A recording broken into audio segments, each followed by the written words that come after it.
Hello, this is week 3, project 2, industry professional presentation by Joshua Brett Ogburn. Frank O'Connor is a franchise development director of 343 Industries. He worked with Bungie at Microsoft Studios to create both the Halo games, and the Halo Wars.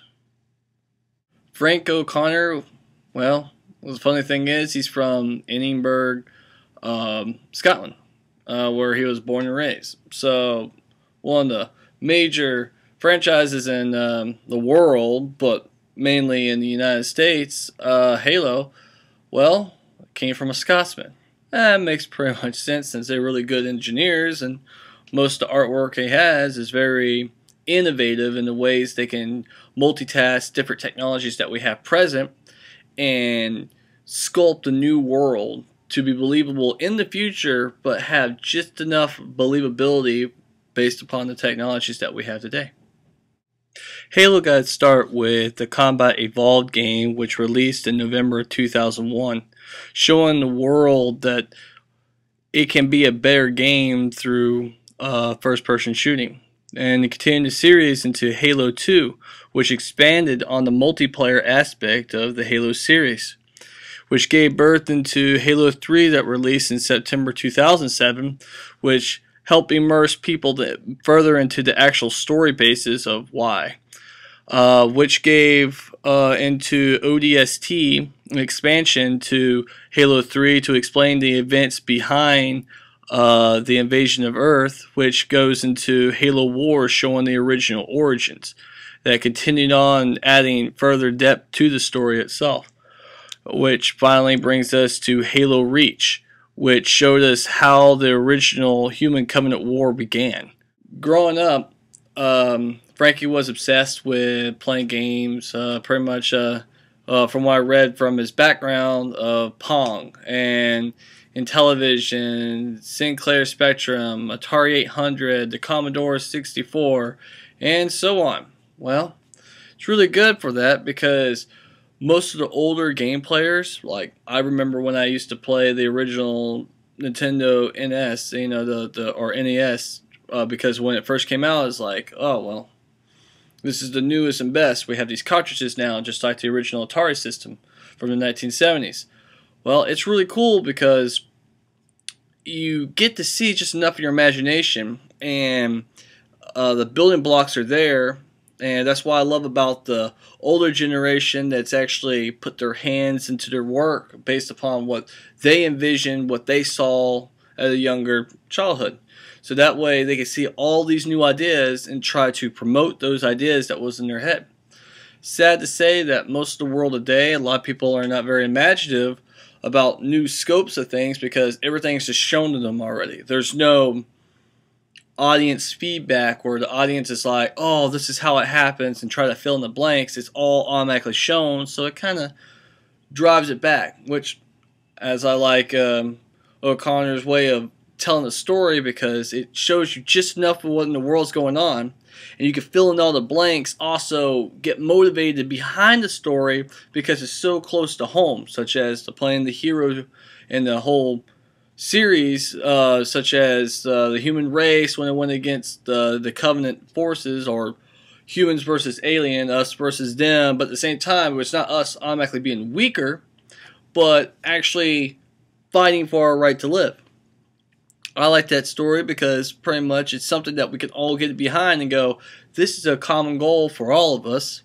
Also, the militaristic aspect of it, and working in cohesion with each other and try to better ourselves through our own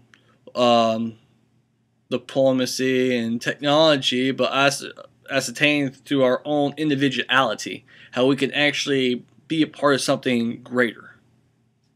Throughout the game, many weapon concepts are shown.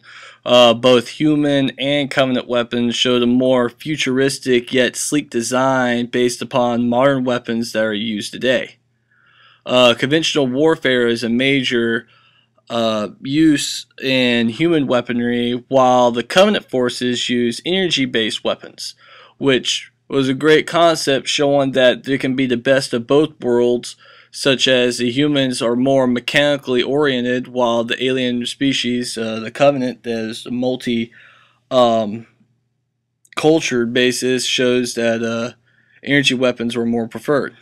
Environments was greatly added as well to give the players and observers a great world to observe how the building of different technologies can actually survive in other planetary means, and allow the player to believe that he was really in another environment or another world, which gave birth to different vehicles that were required to conquer these multiple terrains, such as tanks and multiple versions of aircraft, for transportation and the ability to move troops around, which the military aspect of it is an awe for reconnaissance vehicles, and the aspect of actual transport or upgrade of our own personal vehicles of now for future possible threat of insurgencies. The graphic art novels quickly followed afterwards, which gave more detail which the player may not have originally achieved, and showed many types of ships and vessels and other concept art to further expand that world. In the end, Halo was able to show us the great potential in our own imaginations of a full world that we're able to immerse ourselves into and play. In 2011 marked the first 10th anniversary of the original release of Combat Evolved for the first Halo.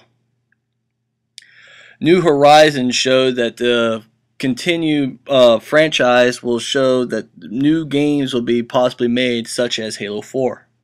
What's really cool is the background story of O'Connor.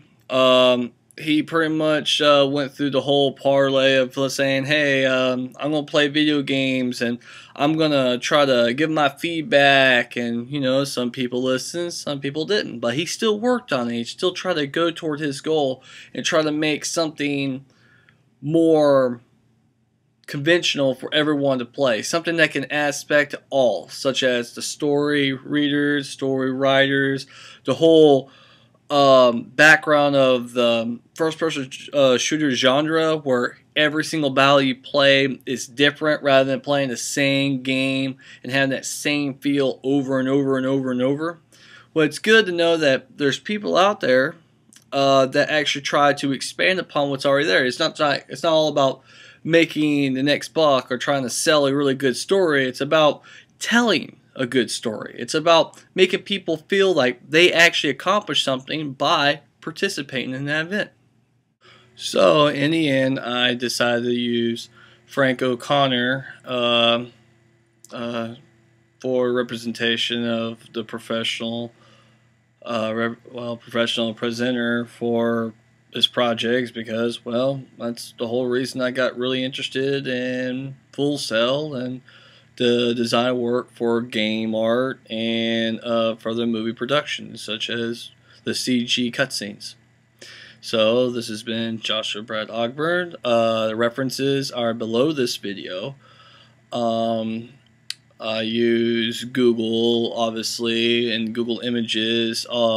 Props to Bungie for using their uploaded videos, or not videos, but pictures from online and their game sites. So, thank you.